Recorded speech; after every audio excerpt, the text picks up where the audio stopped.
This is my first time celebrating Chinese New Year. It's amazing, the colors, the life, the energy. It's more communal, the culture, and that just has a lot more weight and a lot greater depth in the celebration of it.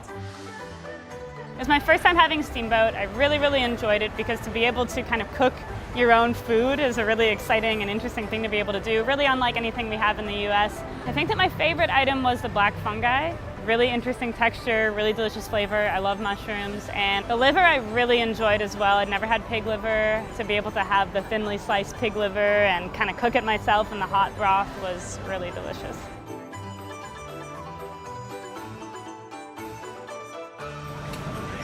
Really wonderful to be able to share a meal with a group and to be gathered around the same pot, eating out of the same bowl.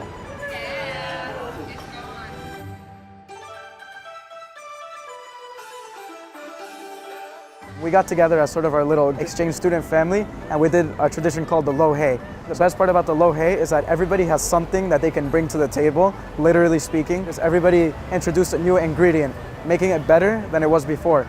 It's kind of a representation of this family unit that we celebrate during the Chinese New Year. And at the end, of course, we raise our chopsticks and raise the food to prosperity. And hopefully we're going to have a prosperous new year to come.